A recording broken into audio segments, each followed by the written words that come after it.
ఆహ్, ఈ మధ్య కాలంలో జరిగిన కొన్ని ఇన్సిడెంట్స్, భార్యలు కూడా భర్తల్ని ఆహ్, హత్యలు చేయించటం, ఇట్లాంటి ఆహ్, ఆహ్, వార్తల నేపథ్యంలో నన్ను ఎందుకు మన మానవ సంబంధాలు ఇంతగా డీటీరేట్ అవుతున్నాయి? భార్యలు భర్తల్నే కాదు, భర్తలు భార్యల్ని కూడా చాలా తీవ్రమైన విధంగా, ఇవి ఒకప్పుడు కూడా జరిగాయి, హత్యలు జరగవని కాదు, అవి ఎప్పుడూ ఉంటాయి. కానీ ఇప్పుడు ఇంకా కొంచెం తీవ్రంగా వెళ్ళిపోతున్నారు. అంతగా ఎందుకు అంత డీటీరేట్ అవుతున్నాయి మన హ్యూమన్ రిలేషన్స్, ముఖ్యంగా ఫ్యామిలీ రిలేషన్స్? కుటుంబం అంటేనే సంతోషం, ఆనందాలకి నిలయం. మనకి ఎక్కడ ఒక రిలీఫ్ కావాలి అంటే ఫస్ట్ మా మనం ఒక వర్క్ పనిచేసి వచ్చిన తర్వాత కానీ కొంచెం రిలాక్స్ అవ్వాలన్నా కుటుంబంతో గడిపే సమయమే మన మరుసటి రోజు మళ్ళా పనికి సంసిద్ధం చేస్తుంటుంటుంది. అలాంటి కుటుంబంలోనే మనం ఒకళ్ళకొకళ్ళ అభివృద్ధి కోసం, సుఖ సంతోషాల కోసం కోరుకోవలసిన ఫ్యామిలీ మెంబర్స్ని ఒకళ్ళకొకళ్ళం శత్రువుల్లాగా ఎందుకు మారిపోతున్నాము?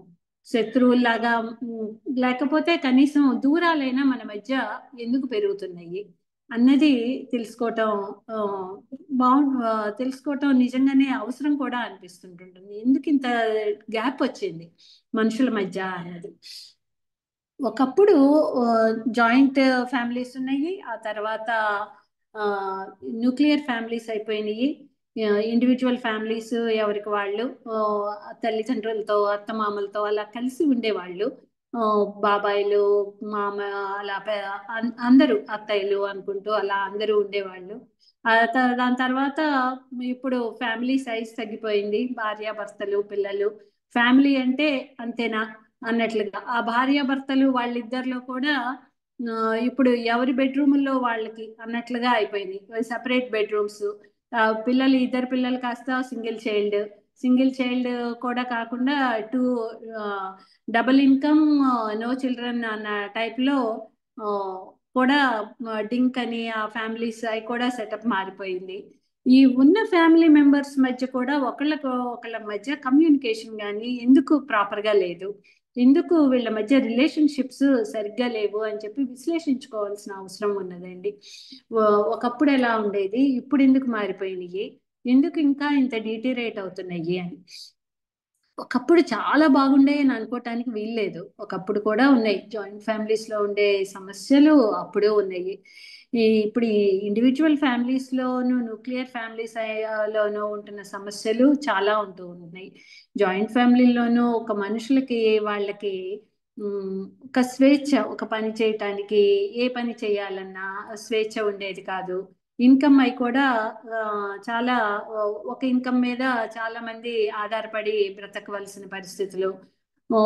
అగ్రికల్చరల్ ఫ్యామిలీస్ అయితే వాటికి జాయింట్ ఫ్యామిలీ సెటప్ అయ్యి సరిగ్గా నప్పేయి. మనుషులు ఎక్కువ మంది ఒకే పని, వ్యవసాయము చేయవలసి ఉండటము, అట్లాంటి అవసరాలు, ఒకే నేపథ్యం ఉన్న వాళ్ళు దాంట్లో పనుల్లో భాగం పంచుకోవటం అన్నది అవసరం కాబట్టి జాయింట్ ఫ్యామిలీస్ అయి నడిచినాయి. అలాగే స్త్రీలు కూడా పనులన్నిటిని భాగం చేసుకొని పిల్లల్ని ఒకళ్ళు చూసుకునే వాళ్ళు, వంట పని ఒకళ్ళు చూసుకునే వాళ్ళు, అలా ఇంటి పని, అలా పనిని విభజించుకొని చేసుకునేవాళ్ళు.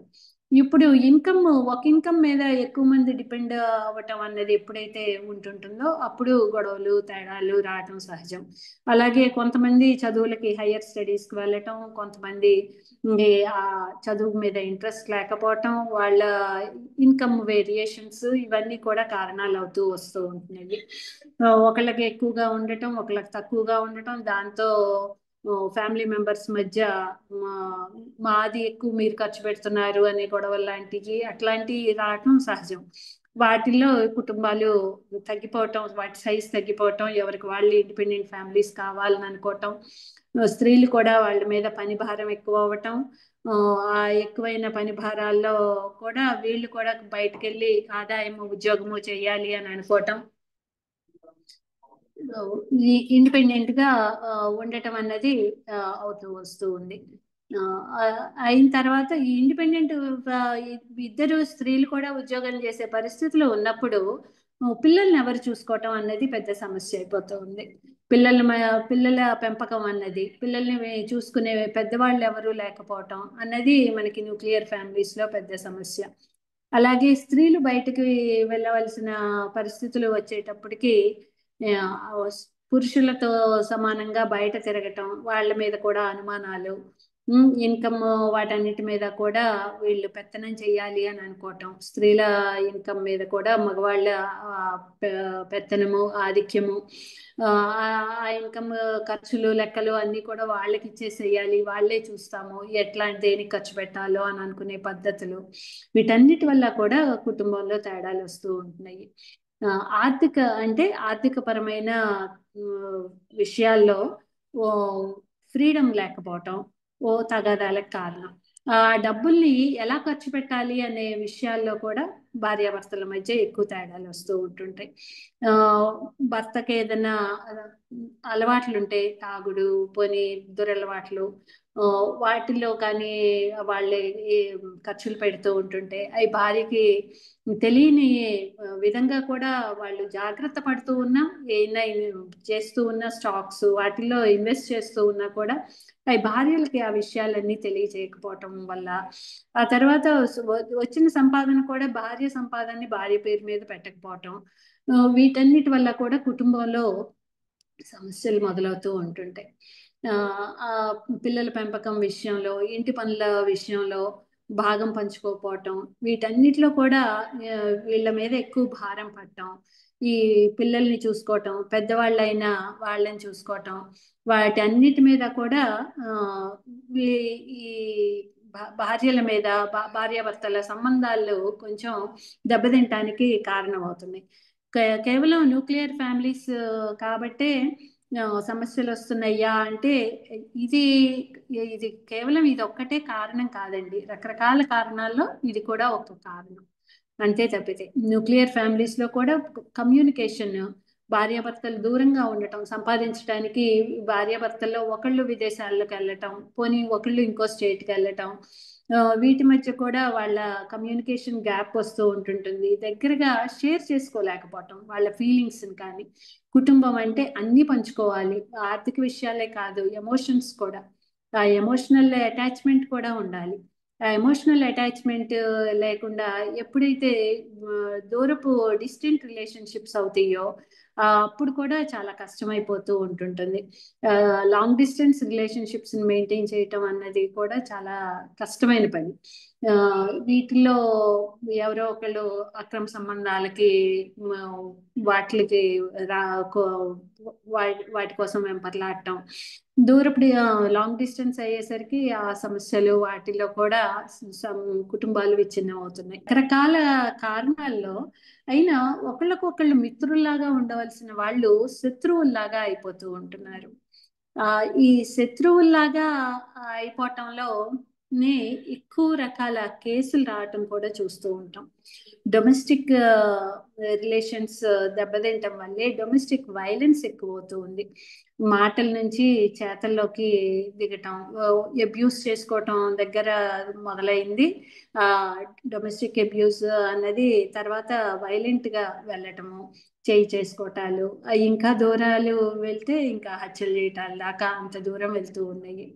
ఈ అబ్యూస్ ఎందుకు అసలు ఎందు గురించి ఒకళ్ళు ఒకళ్ళు అంత దూరం అవుతున్నాయి అంటే దానికి ఒక పేట్రియార్కీ కూడా ఒక రీజన్ అనుకుంటున్నాను నేనైతే.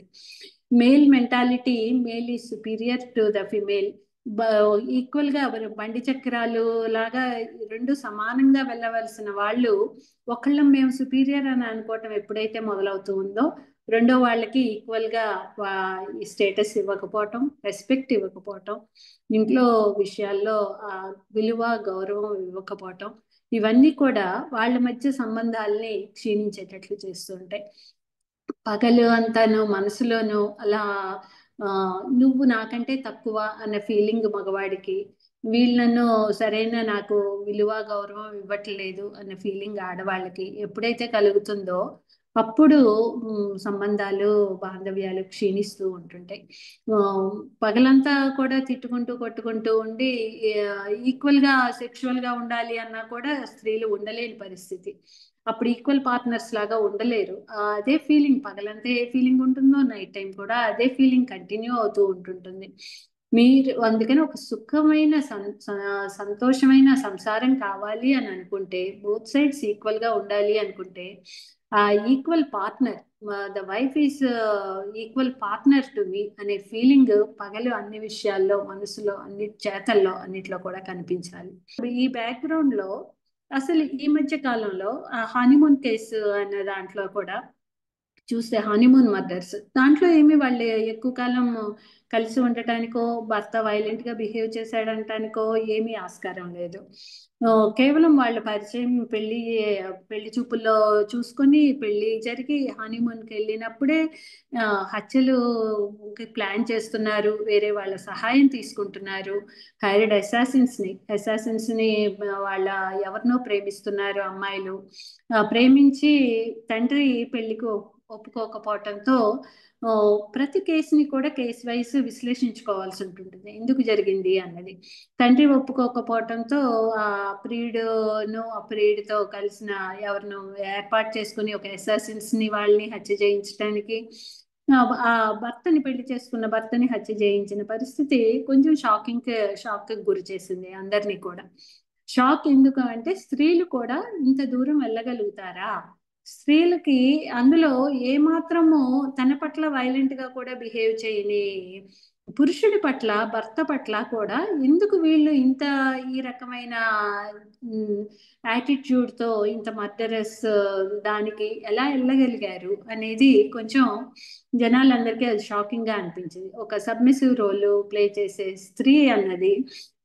స్త్రీ అంటే ఒక సహనానికి ఒక మాతృమూర్తిగా అలా గుర్తించడానికి మన సమాజము ఆ రకంగా అలవాటు పడ్డ వాళ్ళం, స్త్రీలు ఇంత కఠినంగా ఉండగలుగుతారా? ఈ రకంగా హత్యలు చేస్తారా? ఇంత ఇన్సెన్సిటివ్ గా ఉంటారా? సున్నితత్వం లేకుండా ఉంటారా అనేది కొంచెం షాక్ కి గురి చేస్తుంది. కానీ దాంట్లో విషయం చూస్తే తండ్రి పెళ్లికి ఒప్పుకోలేదు, తను కోరుకున్న అబ్బాయిని చేసుకోవటానికి ఒప్పుకోలేదు. ఇలా అన్నా చేస్తే తర్వాత ఇంకా గతి లేక కానీ అలా తను కోరుకున్న అబ్బాయికి ఇచ్చి చేస్తారు అనే భావం ఎందుకు అసలు అమ్మాయిలో కలిగింది? ఆ భావం కలగటానికైనా ఆస్కారం ఏంటి? ఫస్ట్ పెళ్లికి ఆడపిల్లల్ని ఇష్టపూర్వకంగా పెళ్లిళ్ళు చెయ్యనివ్వని తండ్రి పెత్తనమైనా కానీ ఆ ఇంట్లో అలా ఉండబట్టే కదా అది అమ్మాయి అంత దూరం ఆలోచించింది. ఆలోచించడం అసలు తప్పు, అది కరెక్ట్ అని గానో దాన్ని సమర్థించడానికో వీలు లేదు. అయినా కూడా అలా అసలు దానికి బేసిస్ ఏమిటి అంటే, ఆ సమస్యకి అక్కడ బేసిస్ ఆ అమ్మాయిని ఇష్టపడ్డ అబ్బాయిని చేసుకోవటానికి ఒప్పుకోకపోవటం, తండ్రి ఒప్పుకోకపోవటం. అలా అసలు ఎందుకు ఒప్పుకోకుండా ఉండాలి తండ్రి? ఒక అడల్ట్ గర్ల్, మేజర్ అయిన అమ్మాయి తను కోరుకున్న పురుషుణ్ణి చేసుకోవాలి అంటే అబ్బాయి తల్లిదండ్రులకి అది ఇష్టం ఉండాలి, వాళ్ళు ఇష్టపడితేనే చేసుకోవాలి, వాళ్ళ కులంలోనే చేసుకోవాలి, వాళ్ళు చెప్పిన అతన్నే చేసుకోవాలి అన్నది మూర్ఖత్వం అనిపిస్తుంటుంది. తన జీవితాంతం ఎవరితో గడపాలో, ఎవరితో జీవితం గడపాలో, ఎవరితో ఉండాలో నిర్ణయించుకునే హక్కు స్త్రీకి లేదు, అది నిర్ణయించేది మేము అని చెప్పి పెద్దలు అనటం అన్నది అది ఇంతింత ఘోరాలకి వాటికి దారి తీస్తుంది. అసలు అంత అవకాశం ఎందుకు ఇవ్వాలి ఎవరికైనా కూడా? అది కారణం కాదా? డొమెస్టిక్ రిలేషన్షిప్స్ లో స్త్రీలు ఎక్కువగా అబ్యూస్ కి గురి అవుతూ ఉన్నారు. స్త్రీలు అబ్యూస్ కి గురవుతున్నారు కాబట్టి ఈ చట్టాలు అన్నీ కూడా వచ్చినాయి. 498A అనివ్వండి, డొమెస్టిక్ వైలెన్స్ యాక్ట్ అనివ్వండి, ఇవన్నీ కూడా స్త్రీలు విక్టిమ్స్ అన్న దృష్టితో ఏర్పడ్డ చట్టాలు. ఈ పోక్సో చట్టాలు అనివ్వండి, ఇవన్నీ కూడా ముఖ్యంగా స్త్రీలు విక్టిమ్స్. పోక్సోలో బోత్ పురుషులు, బాయ్స్ అండ్ గర్ల్స్ ఇద్దరు కూడా విక్టిమ్స్ ఉండొచ్చు. మిగిలిన ఈ చట్టాలు మాత్రం స్త్రీలు మెయిన్ గా విక్టిమ్స్ గా ఉంటుంటారు. అలాంటి అంటే ఇంటి సంఘంలో అంత ప్రివలెంట్ గా ఉంది. సంఘంలో స్త్రీలని వైలెన్స్ కి గురి చేయటం ఒక్క కుటుంబంలో ఎక్కువ మంది అబ్యూజ్ గురవుతున్నది సొంత ఫ్యామిలీ మెంబర్స్ చేతుల్లోనే గురవుతున్నారు. తండ్రి చేతుల్లో, అన్నల చేతుల్లో, భర్త చేతిలో. ఎవరైతే తన్ని ప్రొటెక్ట్ చేయాలి అంటామో, నిన్ననే రక్షాబంధన్ అని చెప్పి జరిగింది. రక్షాబంధన్ అంటే మమ్మల్ని నువ్వే ప్రొటెక్ట్ చెయ్యి అని చెప్పి ఒక అన్నకి రాఖీ కట్టి ఒక చెల్లెలు అడగటం. ఆ, ఒక ఒకళ్ళు ప్రొటెక్టర్ గా ఉండటం, ఇంకొకళ్ళు రక్షించబడాల్సిన పరిస్థితిలో ఉండటం అన్నది కూడా సమాజంలో ఆ రకంగా మన సమాజాన్ని, ఆ స్త్రీలను కానీ ఆ రకంగా చూడటం అన్నది ఆ ఆ కాలం నుంచి, అప్పటి నుంచి ఇప్పటి వరకు కూడా కంటిన్యూ అవుతుంది. రక్షాబంధన్ దానికే సింబల్. ముఖ్యంగా ఫ్యామిలీ రిలేషన్షిప్స్ లో ఒకళ్ళొకళ్ళు అందరం కూడా ప్రొటెక్ట్ చేసుకోవాల్సిన పని ఉంటుంటుంది. స్త్రీలు ఏమి అంత, పురుషుల్ని కూడా అవసరమైతే స్త్రీలు కూడా ప్రొటెక్ట్ చేయగలుగుతారు. అంతే తప్పితే స్త్రీలు ప్రొటెక్షన్ కోసం ఎప్పుడు పురుషుడి వెంట పురుషుడిని కోరుకోవాల్సిన అవసరం ఏమీ లేదు. పురుషుడు లేకపోయినా, పురుషుడు ఉన్నా వెంట ఉన్నా కూడా జరుగుతున్న నేరాలకు ఏమీ తక్కువ లేవు. రేపులు లాంటివి చూస్తే బాయ్ ఫ్రెండ్లు, అబ్బాయిలు, భర్తలు పక్కన ఉన్నప్పుడు కూడా జరుగుతూ ఉన్నాయి వాళ్ళ మీద వాళ్ళు ఏమి ప్రొటెక్షన్ ఇవ్వగలుగుతున్నారు? ఏమీ ఇవ్వలేరు. ప్రొటెక్షన్ అనేది అది పేరుకి మనం అనుకోవటం తప్పితే, మానసికంగానో ఏదో అది ఎమోషనల్ గా అవి ఒకళ్ళకొకళ్ళ ప్రొటెక్షన్ అనేది అది బోత్ ఎమోషనల్ గా అలా అన్ని రకాలుగా ఉండాలి, ఒక ధైర్యంగా. అంతేగాని ఆ, స్త్రీలు, ఫిమేల్ పర్సన్స్ అందరూ కూడా weak, male persons are stronger అనే బిలీఫ్స్ కూడా కరెక్ట్ కాదు. ఇప్పుడు ఎక్కువ ఒలింపిక్స్ లో కానీ వీటిల్లో మెడల్స్ వస్తున్నాయి, కానీ వెయిట్ లిఫ్టింగ్ లో కానీ, కిక్ బాక్సింగ్ అనివ్వండి, బాక్సింగ్ లో కానీ మెడల్స్ తెచ్చుకుంటుందంతా స్త్రీలే తెచ్చుకోగలుగుతున్నారు. మన పురుషులందరూ పోటీలు పడ్డా కానీ స్త్రీలకే ఒలింపిక్స్ లో ఫస్ట్ గోల్డ్ మెడల్ మనకి ఇండియాకి తీసుకొచ్చింది స్త్రీలే. వెయిట్ లిఫ్టింగ్ లో కర్ణం మల్లీశ్వరి లాంటి వాళ్ళు ఇట్లాంటి క్రీడల్లో కూడా వాళ్ళు చూపించగలుగుతున్నారు, వాళ్ళ సత్తా ఏంటి అనేది చూపించగలుగుతున్నారు. బాక్సింగ్ లో మేరీ కామ్, అలా చాలా మంది స్త్రీలు వాళ్ళు ఎంత స్ట్రాంగ్ పర్సన్స్. మొన్న సునీత విలియమ్స్, స్పేస్ కి వెళ్ళిన సునీత విలియమ్స్ అన్ని నెలల పాటు వెంటనే తిరిగి వస్తాము అని అనుకున్న వాళ్ళు స్పేస్ క్రాఫ్ట్ పాడైపోవటం వల్ల అక్కడ చిక్కుపడిపోయి, ఎంత మెంటల్ గా ఎంత స్ట్రాంగ్ గా ఉండాలి వాళ్ళు, అలా ప్రిపేర్ అయ్యి ఉండాలి అంటే అసలు వస్తామా రామా, బ్రతికి ఉంటామా ఉండమా అనే అలాంటి పరిస్థితుల్లో కూడా వాళ్ళు మానసిక నిబ్బరం ఎంత బాగా చూపించారు అనేది, వాళ్ళ దృఢ చిత్తము, నిశ్చయము, వాళ్ళు ఎంత స్ట్రాంగ్ పీపుల్ అన్నది ఈ ఇట్లాంటి సంఘటనలన్నీ చూపిస్తూ ఉంటున్నాయి. స్త్రీలు బలహీనులు ఇలా అనే arguments they are not correct. Domestic abuse కి ఎక్కువ స్త్రీలు గురవుతున్నాయి. అది కామన్ అయిపోయిన నేపథ్యంలో ఎవరైనా స్త్రీలు ఇలాంటివి చేస్తే అది ఒక పెద్ద వార్తల్లాగా, షాకింగ్ లాగా అయిపోతూ వస్తున్నాయి. అయ్యో, ఎందుకంటే ఆ, కుక్క మనిషిని కరిస్తే అది వార్త కాదు, మనిషి కుక్కను కరిస్తే వార్త అంటారు. అలా మగవాళ్ళు ఆడవాళ్ళని ఎంత వైలెన్స్ కి, అబ్యూస్ కి గురి చేసినా అది వార్తలు అవ్వట్లేదు. కానీ స్త్రీలు పురుషుల్ని ఏదైనా వైలెంట్ గానో అబ్యూసెస్ కో గురి చేస్తే, ఇట్లాంటి నేరాలు ఏమైనా జరిగినప్పుడు అయ్యి పెద్ద వార్తలు అవుతున్నాయి. హెడ్లైన్స్ అవుతున్నాయి, నేషనల్ హెడ్లైన్స్ అవుతున్నాయి అన్నిట్లోనూ. ఆ, పురుషులందరూ కూడా ఏదో ఆ, మా వాళ్ళు ప్రకటించుకుంటున్న మా కాబోయే భార్యలకి, పెళ్లి కూతుర్లకి ఎవరైనా బాయ్ ఫ్రెండ్స్ ఉంటే మీరే మేము సంబంధం లేదు అనుకుని చెప్తున్న వీడియోలు అట్లాంటివి కూడా చూస్తూ వస్తున్నాము. హ్యూమరస్ వేలో అయినా కానీ అట్లాంటివి అంటే మేము ఎంత భయపడిపోతున్నామో ఇట్లాంటి సంఘటనలు జరుగుతూ ఉంటుంటే వాటన్నిటికీ కారణాలని విశ్లేషించుకోవాలి, ప్రతి ఒక్క కేసుని స్టడీ చేయాలి. కానీ మేజర్గా ఇది నార్మలైజ్ అయిపోయింది, స్త్రీలని హింసకి గురి చేయటం అన్నది అది నార్మలైజ్ అయిపోయింది. ఇలాంటి సంఘటనలు ఏమన్నా జరిగితే అవి వార్తలు అయిపోతున్నాయి, అవి అందులో సెన్సేషన్ క్రియేట్ చేస్తూ ఉంది. స్త్రీలని చాలా ఘోరంగా చంపుతున్న విషయాలు కూడా వెలుగులోకి వస్తూ ఉంటున్నాయి. ఈ మధ్య ముక్కలు ముక్కలుగా నరికేయటాలు, వాటిని బాడీ పార్ట్స్ని కాల్చివేయటాలు, ఇట్లాంటి న్యూస్లు అవన్నీ కూడా వింటూ వస్తున్నాం. మరి ఇంత ఘోరంగా ఎందుకంత ఎనిమీస్ లాగా ఉండాల్సిన పని ఏమిటి? అవసరమైతే వీళ్ళంతా పడలేనప్పుడు విడాకులు తీసుకునే ఆప్షన్ ఉంది కదా. దే ఒక విడాకుల ఆప్షన్ ఉన్నప్పుడు ఈ పెళ్లిలో ఇది తప్పితే నేను బయట ఉండలేను, వాళ్ళని హత్య చేస్తే తప్పితే మాకు గతి లేదు అని ఎందుకు ఆలోచిస్తున్నారు? ఎవరైనా సరే, పురుషుడైనా స్త్రీ అయినా, వాళ్ళిద్దరిలో ఎవరైనా కూడా ఎందుకు అంత దూరం ఆలోచిస్తున్నారు? ఈ పెళ్లిలోంచి బయటపడే ఆప్షన్స్ వాళ్ళకి లేవా? అది వాళ్ళకి తెలియదా? విడాకుల చట్టం వచ్చిందే అందుకు. ఎప్పుడో చెప్పిన 1956 వాటిల్లోనే వచ్చిన హిందూ మ్యారేజ్ యాక్ట్ వాటిల్లోనే మనకి డైవర్స్ కూడా ఉన్నాయి ప్రావిజన్స్. డైవర్స్ కి విడాకుల చట్టం తీసుకొచ్చారు అని చెప్పి గుండమ్మ కథలో ఏదో పాట అవి కూడా పాడతారు. స్త్రీలందరూ కలిసి పోరాడి పోట్లాడి విడాకుల చట్టం తీసుకొచ్చారు అని చెప్పి. అలా అంత తీసుకువచ్చిన వాళ్ళ విడాకులు అనే ఆప్షన్ అంటే ఆ మనిషితో మనం కలిసి కాపురం చేయలేకపోతే విడిపోవచ్చు.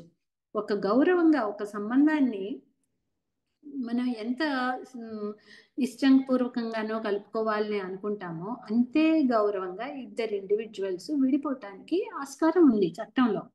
దాన్ని ఎందుకు ఉపయోగించుకోలేకపోతున్నాము అంటే ముందు మన మనసుల్లోనూ పెళ్లి పట్ల ఉన్న ఫీలింగ్స్ అవన్నీ కూడా.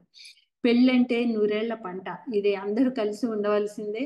ఈ నూరేళ్ల పాటు దీంట్లో విడిపోతే మన సంఘంలోనూ మన పేరేమైపోతుంది, మన పరువేమైపోతుంది అనుకునే తల్లిదండ్రులు, వీటన్నిటి వల్ల కూడా మాకు ఇంకా వేరే గత్యంతరం లేదు అనే మార్గంలోకి వెళ్తున్నారా? వాళ్ళని నిర్మూలిస్తే తప్పితే ఆ స్త్రీని కానీ పురుషుడిని కానీ వాళ్ళు నిర్మూలిస్తే తప్పితే వాళ్ళకి వేరే ఇంకా బయట జీవితం వేరే వాళ్ళకి ఇష్టమైన వ్యక్తితో గడపటానికి అవకాశం ఉండని పరిస్థితులు ఉంటున్నాయా? ఇవన్నీ ఎందుకు కారణమవుతున్నాయి అన్నది చూసుకుంటే మనం ఈ పెట్టుకున్న ఈ ఇవన్నీ కరెక్టేనా అనే అనుమానాలు కూడా కలుగుతూ ఉంటుంటాయి. ఏంటి మన హిందూ సమాజంలో పెళ్లికి చాలా వాల్యూ ఉంది, ఒక్కసారి చేసుకుంటే వీళ్ళు చాలా మనకి ఉన్నట్లు ఈ పెళ్లిళ్లలో కలిసి ఉండటం అన్నది, ఇంతకాలం కలిసి ఉండటం అన్నది విదేశాల్లో ఉండదు.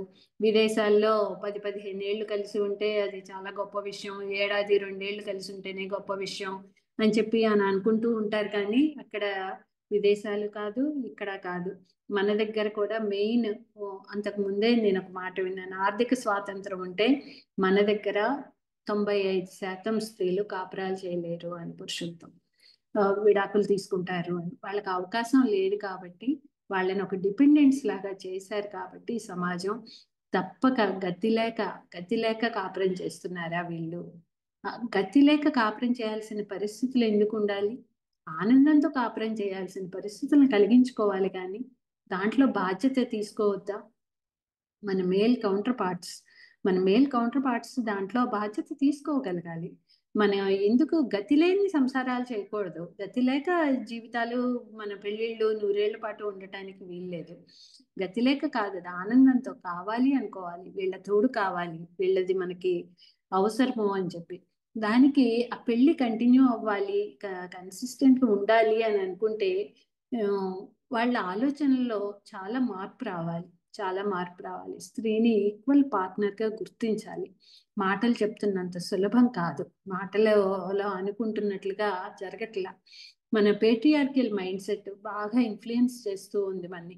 మనం పుట్టిన పెరిగిన వాతావరణం, పరిస్థితులు, ఇవన్నీ కూడా ఎలా తయారవుతాము, ఏ పనులు చేయటానికి ఎవరో నిర్ణయించబడ్డామో. భర్త అంటే భార్యను పోషించవలసిన వాడు, భార్యని కాపురాన్ని సంపాదించవలసిన వాడు అనే భావాల్లో నుంచి సమాజం మారిపోయింది. సమాజం ఇప్పటికి చాలా మారిపోయింది. వీళ్ళు కూడా బయటకు వెళ్తున్నారు, కుటుంబ పోషణ నిమిత్తం సంపాదించగలుగుతున్నారు, చదువుకుంటున్నారు, ఉద్యోగాలు చేయగలుగుతున్నారు. ఆడపిల్లలు కూడా కుటుంబాన్ని నువ్వు ఒక్కడవే కాదు, భర్త ఒక్కడే కాదు పోషించేది, అలాగే మీ ఆల్కహాల్ ముఖ్యమైన సమస్య అవుతుంది. ఈ కాపురాలులో గొడవలు రావటానికి అది ఆ, ఎక్కువ తాగుడు కోసం వాళ్ళు ఖర్చు పెట్టడము, ఆ తాగుళ్ళలో ఏం చేస్తున్నారో ఏమిటో ఒళ్ళుపై తెలియకపోవటము. ఇంకా అన్నిటికంటే ముఖ్యంగా సోషల్ మీడియా పాత్ర అది ఏమి తక్కువ కాదు. ఇప్పుడు ప్రతి ఒక్కళ్ళ చేతుల్లో ఫోన్లు, ఎవరి ఫోన్లలో వాళ్ళు బిజీగా ఉంటున్నారు. ఏ టైంలో ఫోన్ చూడాలి, ఏ టైంలో చూడకూడదు అనే విషయం కూడా తెలియట్లేదు.